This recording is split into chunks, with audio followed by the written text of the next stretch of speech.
Bonsoir à tous. Merci d'être si nombreux pour ce nouveau rendez-vous donc, de la Semaine du Cerveau. La Semaine du Cerveau, c'est un événement européen qui se déroule aussi en France, dans près de 80 villes, et à Grenoble. Alors moi, je suis Hélène, à la direction culture de l'UGA, et mon rôle, c'est d'accompagner les chercheurs dans leurs projets pour diffuser et partager leurs recherches.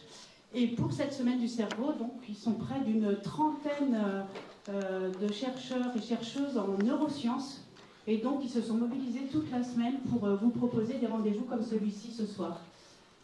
Et ce soir, donc, je laisse la parole à Julie pour cette conférence sur les stéréotypes de genre chez l'enfant. Merci Julie.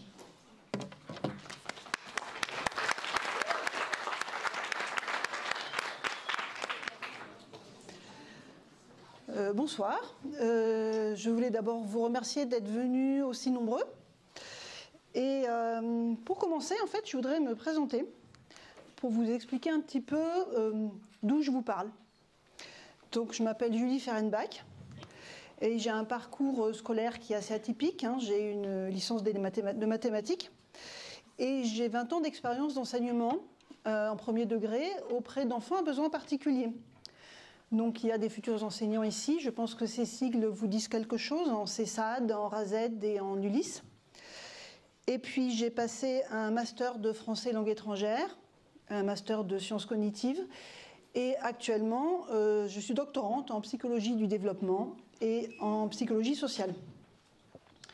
Pour les futurs enseignants de l'INSPE, vous voyez, il ne faut vraiment rien s'interdire. Les recherches que je mène actuellement dans le cadre de ma thèse concernent le traitement du visage chez le bébé et chez l'enfant, la catégorisation et les stéréotypes et le lien que les enfants peuvent faire entre le genre et le pouvoir.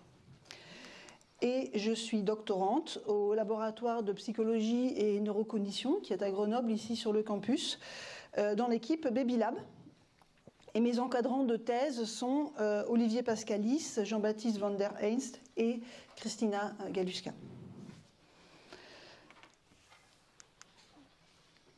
Donc vous êtes venus pour qu'on parle des développements des stéréotypes de genre chez l'enfant. Donc on va d'abord parler d'une activité cognitive importante, c'est la catégorisation. Elle permet d'organiser le monde et c'est utilisé très tôt dans la petite enfance. Et c'est de cette catégorisation que vont découler les stéréotypes. Et nous reviendrons sur leur genèse. Et donc en particulier les stéréotypes qui sont appliqués aux humains et les stéréotypes qui mènent à la catégorisation de genre. Nous verrons comment les tout petits bébés commencent très tôt la catégorisation de genre. Et nous verrons comment peu à peu cette catégorisation elle se complexifie au fur et à mesure que le concept de genre s'enrichit. Et pour aboutir à des stéréotypes autour du genre qui sont présents très tôt dans la petite enfance. Donc la première partie concerne la genèse des stéréotypes. Et donc pour parler de stéréotypes, il faut commencer par parler de catégorisation. La catégorisation, on va se partir sur cette définition. Donc les catégories sont des classes d'équivalence, c'est-à-dire qu'on fait des boîtes dans lesquelles on met des choses qui ont des points communs.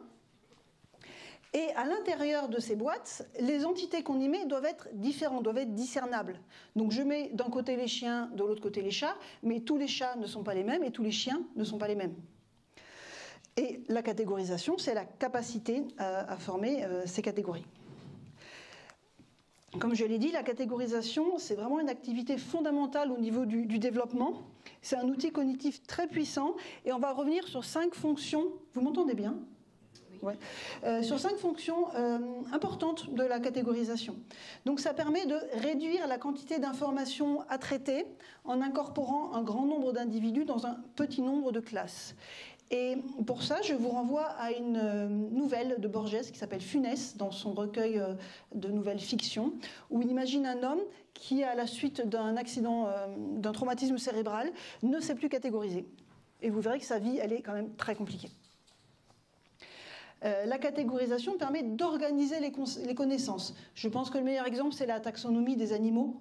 On parle des vertébrés, puis des mammifères, puis des plantigrades et puis des grésilies. Et on le sait que quand la connaissance est organisée, ça facilite le stockage et la récupération en mémoire. La catégorisation, ça permet aussi de faire des inductions. C'est-à-dire que les individus d'une même classe peuvent partager des attributs communs qu'on ne peut pas observer. Si je vois par exemple un animal qui a tous les attributs visuels du chat, je vais peut-être me dire qu'il va se mettre à miauler. Et c'est un peu là qu'ont émergé les stéréotypes, évidemment. La catégorisation, ça permet aussi de traiter des stimuli non encore rencontrés. Les individus peuvent ainsi réagir à la nouveauté comme si elle était familière. Si je vous montre un objet qui a des roues, vous allez vous dire que c'est peut-être un véhicule. Et je peux vous donner un autre exemple. Si je vous montre cet objet, à ceux qui savent ce que c'est, vous ne dites rien. Cet objet est un peu bizarre, et dans votre tête, très vite, vous allez le comparer à tout ce que vous connaissez, tout ce qui peut y ressembler, tout ce qui va avoir des attributs communs. Est-ce que c'est un nouveau type d'éplucheur? Est-ce que c'est une pelle à neige? Un épluche-agrumes? C'est un connecteur électrique. Rien à voir, hein. Alors, je vous rassure, il n'y aura pas autant de texte dans toutes les diapos, hein, mais là, on va poser un petit peu des choses pour commencer. Et on va se demander comment on s'y prend pour catégoriser. Donc, ce qui est très important, c'est la multiplicité des exemplaires que l'on va rencontrer. Tous ces exemplaires vont nous permettre d'extraire les attributs qui sont communs aux éléments d'un groupe et aussi de déterminer quels sont les attributs qui différencient les groupes les uns des autres. Et c'est peut-être là aussi parfois que quand on ne rencontre pas assez d'exemplaires, on finit par avoir des généralisations qui sont incorrectes. Et ici, c'est notre petit personnage pour ce soir, c'est Bébé. Alors prenez-le au sens large, un bébé, il a 3 mois, 3 ans ou 10. Et Bébé, en fait, quand il découvre le monde, il va faire des statistiques sur ce qu'il observe. Et de ces statistiques, vous avez vu, hein, il fait des maths. De ces statistiques, Bébé, il va en fait créer des représentations du monde. Et ça va être par la multiplicité des exemplaires qu'il va réussir à créer ces catégories. Alors, on va prendre un exemple pour Bébé. Bébé, il va voir des femmes. Il va avoir de nombreux visages de femmes. Il y a des études qui montrent qu'un bébé voit beaucoup de visages quand il est réveillé. Et en plus, ces visages sont en grande majorité des visages de femmes. Et il devient un expert en visage et un expert en visage de femmes. Et c'est ce qui va lui permettre, plus tard, de différencier un visage d'homme et un visage de femme. Et d'ailleurs, au début, Bébé, il catégorise les visages de femmes, c'est-à-dire qu'à l'intérieur de sa classe visages de femmes, toutes les femmes sont différentes, alors que pour catégoriser les visages d'hommes, pour les différencier les uns des autres, ça prend plus de temps, parce qu'il en voit moins, tout simplement. Et ensuite, on va s'interroger sur la façon dont on passe d'une catégorisation qui est purement perceptuelle vers une catégorisation qui va être plus conceptuelle. Et les études montrent que c'est par un enrichissement des classes, des catégorisations perceptuelles, qu'on va arriver à quelque chose de plus conceptuel. On a longtemps cru qu'en fait les bébés avaient besoin du langage pour catégoriser. Mais en fait, ils font ça bien avant. Et c'est vrai que le langage, quand même, c'est bien utile parce que ça permet de poser des étiquettes, en fait, sur les classes. Mais il y a aussi la maturation cérébrale et l'expérience qui va permettre d'enrichir les concepts et les catégorisations. Alors, je vais vous donner un exemple qui n'a rien à voir avec notre sujet, mais qui, je trouve, est assez parlant sur la façon dont on passe du perceptuel au conceptuel. Vers l'âge de 4-5 mois, Bébé il commence à faire la différence entre les objets animés et les objets inanimés. Et puis il va grandir, et autour de 7 mois, il a compris que les objets animés, ils avaient des yeux. Donc on le voit chercher des yeux sur les objets animés. Et puis vers 9-11 mois, il lui arrive un gros problème, c'est que les ballons, ça a l'air de vivre par soi-même, ça a l'air animé, mais ça n'a pas d'yeux. Et là, le bébé, il va falloir qu'il enrichisse son concept, sa catégorisation animée-inanimée, en prenant conscience de ce que c'est que la poussée. Oui, le ballon, il se déplace parce qu'on l'a poussé. Donc ça devient un petit peu plus compliqué à conceptualiser pour l'enfant. Et puis plus tard, il va aussi se rendre compte qu'un ballon, même si on ne le pousse pas, on le pose en haut d'une pente, on le lâche, et il va bouger. Là, c'est de la gravité, mais ce n'est pas de la gravité verticale, c'est de la gravité horizontale. Et tout ça, ça va peu à peu enrichir la catégorisation de l'enfant. Il en est de même pour le genre, et on va parler de ça maintenant.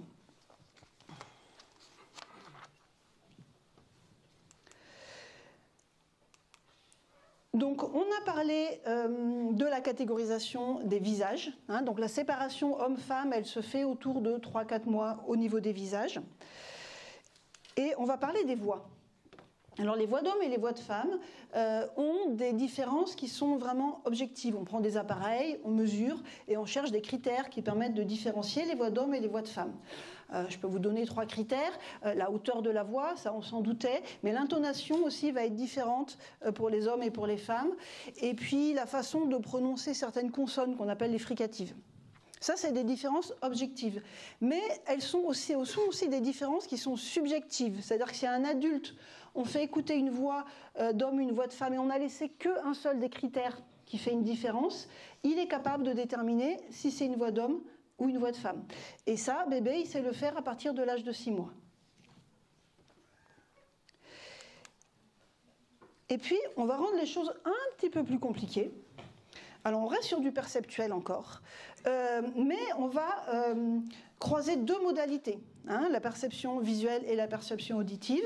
Et bébé, avec ses petites statistiques et ses petites représentations du monde, tout doucement, il va se rendre compte que les visages de femmes sont associés à des voix de femmes et que les visages d'hommes sont associés à des voix d'hommes. Et ça se fait autour de 9-12 mois. Ça dépend des études, ça dépend un peu du protocole qu'on utilise. Alors, je vais vous présenter une de mes études. Donc, ce sont des participants qui ont 2 ans et on leur présente un visage de femme, une photo d'un visage de femme. Mais à la moitié d'entre eux, le visage de femme va être accompagné d'une comptine chantée par une femme et l'autre moitié va avoir une comptine chantée par une voix d'homme. Et donc là, on vient en fait contrer les représentations de bébé qui n'a pas l'habitude de ce type d'association. Et il s'avère que par la suite, quand on va lui remontrer le visage qui est familier et qu'on va mettre un nouveau visage à côté, quand l'enfant aura eu la voix d'homme dans la phase de familiarisation au départ, ça va perturber la reconnaissance du visage qu'il a déjà vu. C'est-à-dire que comme ça va contre ses représentations, en fait, pendant qu'il va voir ce visage, il va être attentif à ce problème d'incongruence plus qu'à observer le visage lui-même. Alors, on arrive au stéréotype. Ça y est. Alors, la définition d'un stéréotype, c'est une croyance qui s'applique à un groupe. Et c'est pour ça qu'on a tant parlé de catégorisation avant et qu'il faut être un peu au clair là-dessus. Pour définir ce que c'est un groupe, il faut que ce groupe il ait été catégorisé. Les stéréotypes, ils s'appliquent à tout type de catégorisation, hein, que ce soit les objets, les animaux, les humains. Et les catégories pour les humains, elles sont très nombreuses. Hein.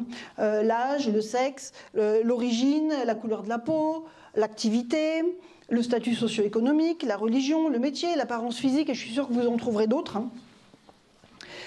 Et je pense que c'est intéressant de voir un petit peu l'étymologie de ce mot qui, au tout départ, désignait une plaque d'imprimerie. Et c'est seulement à partir du XXe siècle qu'on a commencé à l'utiliser en sciences sociales. Mais au tout départ, son premier sens, il était sans connotation. C'est-à-dire que le stéréotype était ni correct ni incorrect, ni positif ni négatif, ni simple ni complexe. On ne s'occupera plus du simple et complexe, ce n'est pas notre sujet. Et avec le temps, et le sens actuel que l'on a dans la vie quotidienne du mot stéréotype, c'est celui qui a 2 connotations. Une connotation incorrecte et une connotation négative. Alors en sciences, en psychologie, on travaille avec ce sens-là du mot, mais pour la suite, ensemble, on utilisera le sens du mot qui contient ces 2 connotations. La construction d'un stéréotype, elle suppose 4 étapes. Donc tout d'abord, il y a une ou plusieurs expériences préalables qui nous amènent à la construction d'une croyance qui va être généralisée et qu'on va pouvoir appliquer dans une nouvelle situation. Et il se trouve que lorsque on a construit ce stéréotype et qu'on revient... attendez, j'essaie de faire... qu'on revient au début, et qu'on retombe sur une nouvelle expérience qui vient corroborer notre croyance, on appelle ça un biais de confirmation. Je pense que vous connaissez ce mot. Donc désormais, notre groupe, c'est les femmes, et nos stéréotypes sont donc des stéréotypes de genre. Alors les stéréotypes de genre, on les trouve en tout temps. Les femmes sont influençables. Elles sont sous l'influence du diable, elles sont sous l'influence du prêtre, du mari. Les femmes ont des rôles déterminés par leur nature. Les femmes sont dominées par leurs émotions. Et ces stéréotypes, eh bien, ils sont là en tout lieu dans la société actuelle, à l'école,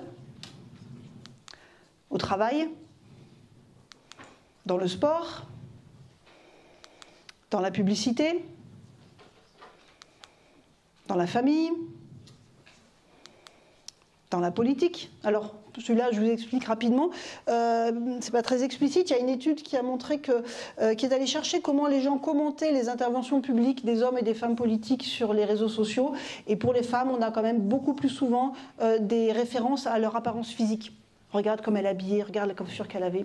Ce qu'on trouve quand même très très peu pour les hommes. Dans la culture populaire. Et là, on a toujours bébé. Il est là-haut, il vit dans cet environnement-là, c'est son monde, et dans sa tête, il va faire ses petites statistiques et faire ses représentations du monde à partir de ce qu'il voit autour de lui. Ensuite, nous allons, dans la deuxième partie, nous focaliser sur un type de stéréotype de genre, parce qu'il y en a beaucoup, on va en voir deux aujourd'hui. Donc le premier dont on va parler, c'est un stéréotype de genre de hiérarchie. Donc lui aussi, il a été présent en tout temps. La femme est un être inférieur, un être accidentel, un animal inégal et imparfait. La femme reste un enfant toute sa vie. Ces stéréotypes sont aussi présents dans tous les lieux de la société. On dit que les filles sont nulles en maths, mais les maths, c'est justement la matière valorisée pour la réussite. Au travail, dans le sport, mais je trouve qu'au niveau du sport, on entend de plus en plus les championnats féminins. C'est peut-être quelque chose qui bouge, ça.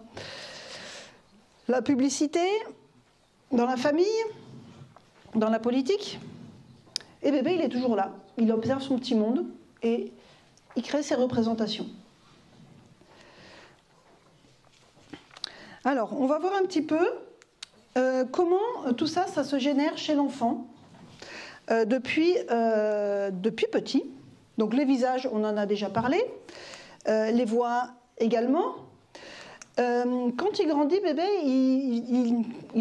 ces stéréotypes sont de plus en plus complexes, on en a parlé, c'est comme les catégorisations, et il va pouvoir se baser sur les vêtements ou les accessoires pour déterminer le genre d'une personne, ou avoir des attentes qu'une femme soit habillée comme ça, ou un homme porte tel objet. Quand le langage arrive, l'enfant va pouvoir étiqueter, faire un étiquetage de genre. C'est-à-dire que si on lui montre un visage d'homme et un visage de femme et qu'on lui dit « regarde l'homme », il va porter son regard plus longtemps sur le visage d'homme. En grandissant, l'enfant va s'identifier à son genre. Alors ça, c'est quelque chose qui est compliqué à étudier. Il y a des études qui vont chercher à comprendre à quel moment ça se passe. Mais c'est pour ça que j'ai mis une tranche d'âge très très large, parce qu'au final, ce qu'on peut surtout observer, c'est les effets. C'est-à-dire qu'à 26-36 mois, entre 26 et 36 mois, il émerge des choix qui vont être stéréotypés. C'est le moment où les garçons vont aller jouer à la voiture et les filles à la poupée. C'est le moment où les filles vont demander des robes à paillettes et que les couleurs vont commencer à être genrées. Et puis, alors ça on va en reparler de cet aspect-là des choses, sur toute la période de l'école maternelle, donc de 3 ans à 6 ans. Il y a quelque chose qui est très fort dans la séparation entre les garçons et les filles. Il y a une préférence sociale pour son propre genre qui est très très forte. Chaque enfant va attribuer à sa catégorie des qualités et des comportements positifs, et ça va même aller jusqu'au rejet de l'autre catégorie. Et c'est quelque chose qui est très fort entre 3 ans et 6 ans. Et on arrive un autre stéréotype autour de la hiérarchie. C'est entre 4 et 6 ans que les enfants prennent conscience qu'il y a une hiérarchie des genres. Les filles le font de façon plus précoce que les garçons. Et certaines peuvent même avoir une réaction à chercher à être plus masculines. Elles vont demander à ce qu'on leur coupe les cheveux, elles vont peut-être changer leur goût vestimentaire, ou par exemple changer les choix des jouets avec lesquels elles veulent s'amuser. Et puis on a, pour terminer un peu plus tard, les stéréotypes sur les activités et les métiers. Alors, ces stéréotypes, il y a des études qui cherchent un petit peu à savoir comment ça se passe chez l'enfant, comment est-ce qu'on peut les mesurer. Et pour ça, il faut faire un petit détour par ce que c'est que le statut social. Le statut social, ça désigne la position d'un individu dans un groupe. Et il y a différents critères que je vous ai mis là, et les enfants prennent conscience très très tôt en fait que les hommes sont dotés d'un statut social supérieur à celui des femmes. Donc par exemple le statut social de richesse. Alors cette étude, c'était avec des enfants entre 3 et 7 ans. On leur a montré une maison délabrée et une maison en bon état, et on leur a donné 2 cartons. Un carton avec un garçon et un carton avec une fille. Et on leur a demandé qui habite où. Et ils doivent placer le garçon d'un côté et la fille de l'autre. Et les résultats sont que les participants garçons vont plus placer le garçon dans la jolie maison que ce que vont le faire les participantes filles. Donc pour les garçons, il y a déjà une association richesse et genre masculin. On va parler de l'intelligence. Alors, je ne décris pas cette étude parce que ça peut être un petit peu long d'expliquer les protocoles. Les enfants ont entre 5 et 7 ans et le résultat, c'est que les filles sont beaucoup moins susceptibles de croire que les membres de leur groupe sont vraiment, vraiment intelligentes. Donc, il n'y a pas d'association genre féminin et intelligence pour les filles. Et puis, on va parler aussi du statut social lié à la valeur. Alors pour ça, j'ai plusieurs petits exemples. Il y a une étude qui est allée voir comment les mamans parlaient de leurs enfants sur les réseaux sociaux. Et il s'avère que les mamans parlent beaucoup plus de leurs garçons que de leurs filles. Et dans la hiérarchie sociale autour de la valeur, il y a un biais sur lequel je travaille qui nous dit que il est moins vexant de dire à une femme qu'elle est un homme que de dire à un homme qu'il est une femme. Et pour ça, il y a 2 exemples. Tout simplement le langage. On a un paquet il au pluriel et on envisage d'y mettre une fille. Par contre, quand on a un paquet elle au pluriel, on n'envisage pas d'y mettre un garçon. Moi, je fais une étude sur ce biais-là aussi. Je montre à des enfants un visage ambigu. On ne sait pas trop si c'est un visage d'homme et un visage de femme. Avec les logiciels qu'il faut, on arrive à faire des visages vraiment entre deux. Et en fait, on a plutôt tendance à dire que cette personne est un homme parce qu'on pense qu'on va moins le ou la vexer que plutôt dire que c'est une femme. Ensuite, pour la 3e partie, nous allons parler du statut social lié au pouvoir.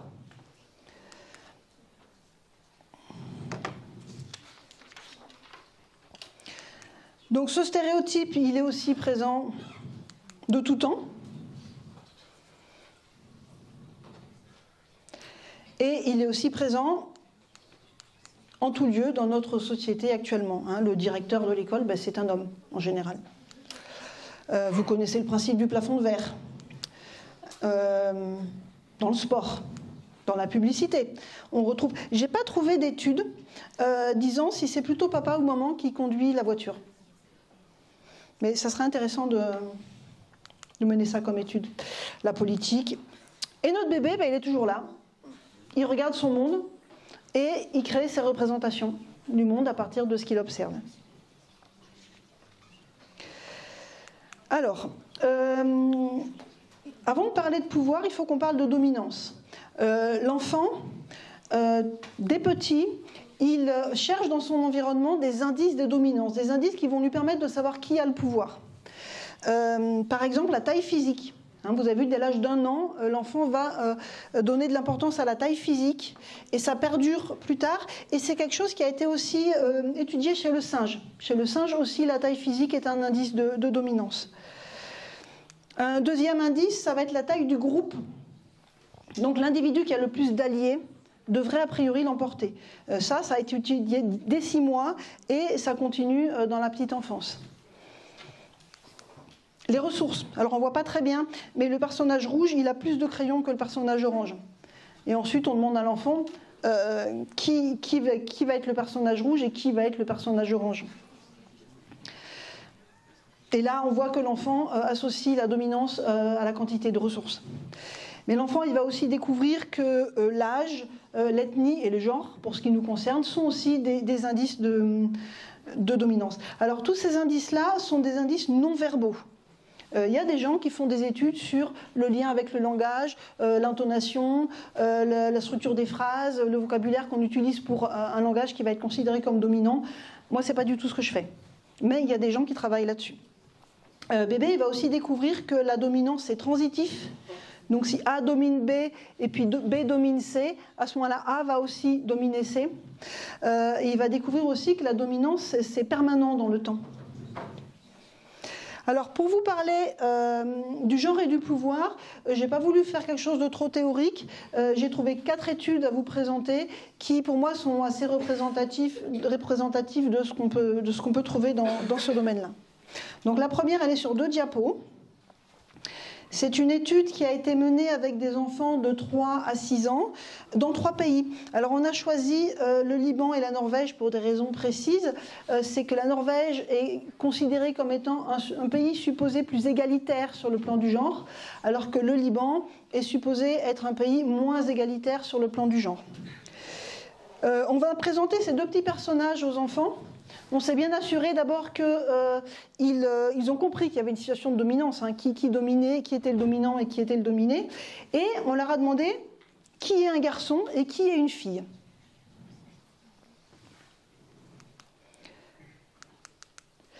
Et donc les résultats sont que pour les participants filles et pour les participants garçons, on a le même résultat, c'est que le dominant, c'est plus souvent le garçon. Mais pas avant 3 ans. Ça n'est pas encore construit a priori à l'âge de 3 ans. Et on a aussi constaté que les résultats étaient les mêmes dans les 3 pays. Et donc on peut penser que ce lien masculin et pouvoir, il est là pour les garçons comme pour les filles, et c'est quelque chose qui est transculturel. Toujours avec le même petit personnage, c'est la même étude qu'on continue, et on a proposé à l'enfant qui es-tu ? Qui es-tu dans cette situation-là ? Et on a proposé 2 cas. Dans le premier cas, si l'enfant est un garçon, les 2 petits personnages sont des garçons. Et si le participant est une fille, les 2 petits personnages sont des filles. Donc en fait, les 2 personnages là en action, ils sont du même genre que l'enfant. Et là, les garçons et les filles, de la même façon, préfèrent être le dominant. Donc, être dominant, en fait, c'est un statut qui est désirable pour tous les enfants, pour les garçons comme pour les filles. Et puis ensuite, on a trouvé un autre cas, on a proposé un autre cas où là, on dit à l'enfant, l'autre, il est de l'autre genre. Donc si le participant est un garçon, on va lui dire l'autre c'est une fille. Et si le participant est une fille, on va lui dire l'autre c'est un garçon. Et là, les résultats sont différents pour les filles et pour les garçons. Les filles, elles vont se répartir assez équitablement entre le rôle de dominé et le rôle de dominant. Donc en fait, on sait par la question 1 que les filles savent que les hommes ont le pouvoir, mais avec cette question 2, on sait qu'elles n'y renoncent pas pour autant pour elles-mêmes. Et à cette deuxième question, les garçons, face à une fille, vont s'identifier plus au rôle de dominant.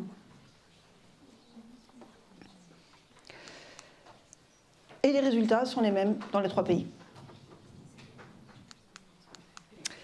Je vais vous proposer une deuxième étude qui a été menée en France avec des enfants de 4 à 6 ans. Donc là, l'enfant, on lui propose une photo Vous voyez une photo, donc on s'assure qu'il est bien compris que sur la photo, il y a un dominant, un dominé. Et on explique que dans la boîte, en dessous, il y a le jouet préféré de l'enfant. Donc on a décidé de ne pas dessiner les jouets pour que l'enfant ne soit pas attiré par la forme, la couleur du jouet. Et on lui dit, tu veux le jouet de qui ? Donc il va falloir choisir entre l'enfant dominé et dominant. Mais là aussi, il y a plusieurs situations. Alors, on va d'abord s'occuper des filles, les participantes filles. Dans un premier temps, on leur a montré une photo où il y a 2 filles. Et puis dans un deuxième temps, on leur a montré une photo où il y a 2 garçons. Et là, le résultat est le même. C'est-à-dire que ce soit des filles ou des garçons, les acteurs sur la photo, les filles vont se répartir de façon équivalente entre au choix du jouet du dominant ou le choix du jouet du dominé. Donc finalement, le genre des acteurs, ça n'a pas vraiment d'influence sur le choix des filles. Les garçons, c'est autre chose. Donc pareil, il y avait 2 situations pour les garçons. Soit les 2 personnages étaient des garçons, soit les 2 personnages étaient 2 filles. Et là, quand c'est 2 garçons, les garçons vont plutôt choisir le jouet du dominant, alors que quand ce sont 2 filles, ils vont plutôt choisir le jouet du dominé. Et on conclut de ça que pour les garçons, le pouvoir est bien vu chez les garçons, mais il est beaucoup moins légitime chez les filles.